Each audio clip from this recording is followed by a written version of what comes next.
Buckle up, y'all. Texas A&M head coach Jimbo Fisher not holding back yesterday in his response to Nick Saban's accusations that the Aggies finished first in recruiting last season because the program bought players through NIL deals. Let's take a listen. It's despicable that a reputable head coach could come out and say this when he doesn't get his way or things don't go his way. The narcissist in him doesn't allow those things to happen.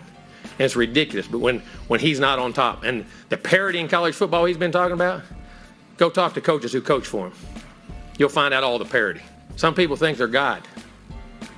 Go dig into how God did his deal. You may find out about a guy that a lot of things you don't want to know. We built him up to be the czar of football. Go dig into his past, or anybody that's ever coached with him. You can find out anything you want to find out, what he does and how he does it. And it's despicable. Now, of course, Jimbo coached with him at my alma mater, LSU. Shannon, a lot to unpack there. Do you like what Jimbo said, or do you have a problem with it? I loved it. Jimbo Fisher, Skip, Jimbo Fisher had he called a 10 a.m. conference. Jimbo Fisher was in his bed. Jimbo said, man, I'm going to sleep here today, probably go play me around the golf. Everything is well. And his phone started blowing up. And Jimbo said, you know what? I'm not going to let Coach Saban keep taking shots like I'm tequila. I'm about to take me some. I'm about to fire something back at him. And that's exactly what he did. He said, okay, y'all want to talk about God? Go find out how he did business at LSU. If y'all really, really want to know how he kept getting all these 4- and 5-star recruits, why don't y'all dig a little bit? Because any information that you want to know, you can find out about. Coach Saban, you open Pandora's box because you're going to have people start snooping around and talk about, and they're going to find out some things that might have happened before the NILs went into effect. And you're not going to like that. Just keep your mouth shut. Run your program. How somebody else is running their program, that shouldn't concern you. You're the head coach of Alabama. How Texas A&M, how somebody else does their business, that is that is no concern of yours. I don't have a problem with Jimbo saying, you're not finna come for me and I didn't send for you because I got to send you away. And I'm glad Jimbo said everything that he said. If Jimbo should have said, hey, go ask him about this guy. Go ask him about that guy. And even Time said, and he just tweeted something, said, look here, all these kids that I've mentioned over the years, I know all the bag men. I know all the pick up and the drop off points. So y'all better leave me alone. He knows where the bodies are buried. Coach Saban, you're opening up something that you should have just left the lid on because you didn't win. You didn't have the #1 recruiting class for maybe the second or third time since you've been at Alabama. So for 13 times, you've had the #1 recruiting class, and nobody's questioned how you gotten it. Now, all of a sudden, you don't get the #1 recruiting class, and you question it. I don't care if Texas A&M went 8-4 and they got 7 5-stars. Why do you care? When you were getting 5 and 6 stars, all those running backs, you had Derrick Henry and Drake and Tenpenny and Alvin Kamara.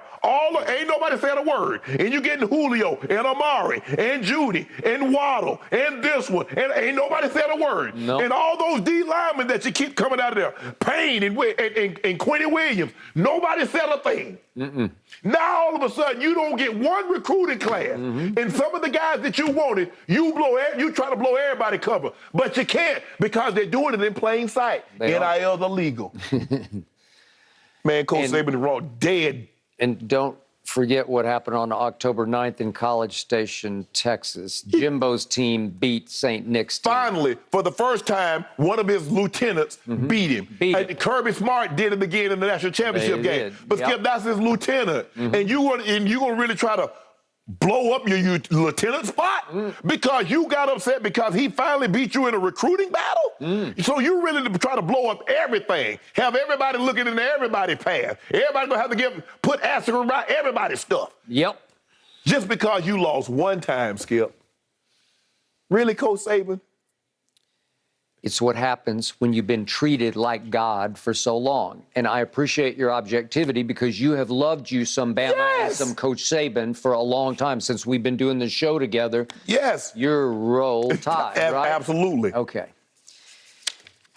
I have a rule that I try to practice in my life that I call the 24-hour rule. Because I got a bad temper, and when it starts to go, I say, just even Ernestine, just calm down, just sleep on it. Right. And if you feel the same way when you wake up, then go for it. Right. Well, Jimbo did sleep on it, but it wasn't for 24 hours. It took, I don't know, 6 or 8 hours or whatever it was. And all of a sudden, he's at the microphone. Yes. And he is firing back with all of his might.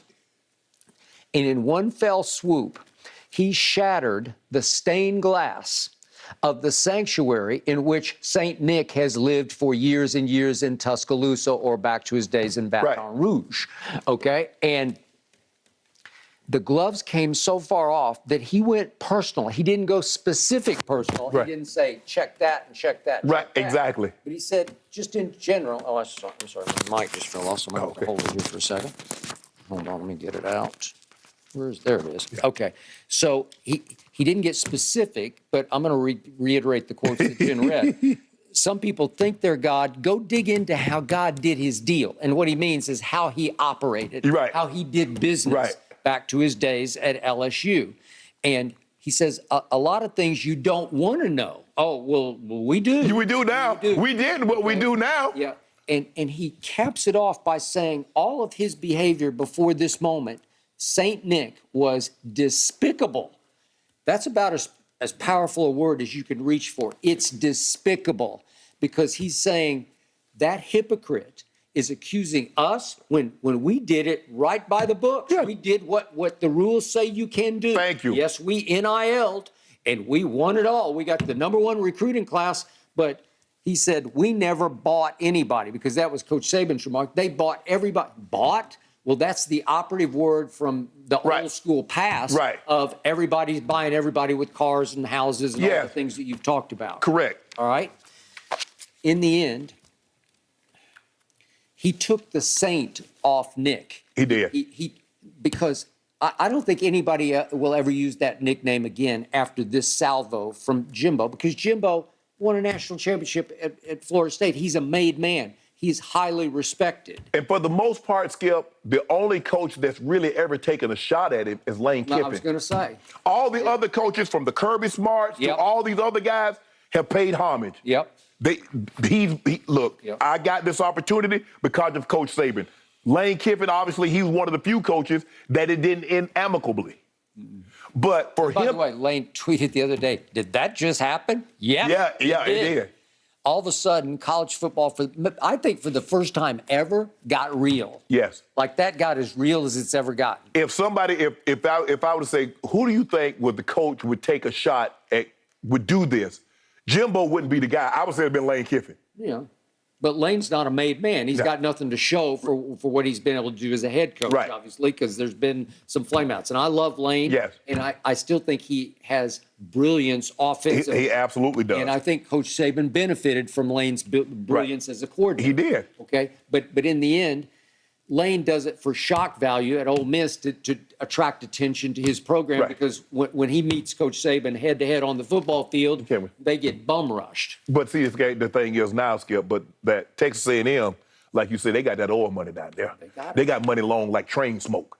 And you know what? And they'll pile it up on the table to get those 5 stars. And those 5 stars like, well, hey, Skip, you ain't got no money, and somebody promised you $100,000. I mean, somebody making millions, but you talk about these kids, they come from some background, 100,000 is $1 million. It's $1 million. Hey, what you doing, Alabama? Okay, Texas A&M, here I come. And here comes Texas A&M. All right, gentlemen, as an LSU diehard, I could listen to you do this all morning long, but we have to leave it there because we got to get back to that Celtics win. It was tremendous last night. Steven Jackson is joining us to break it down. You don't want to miss this. Don't go anywhere.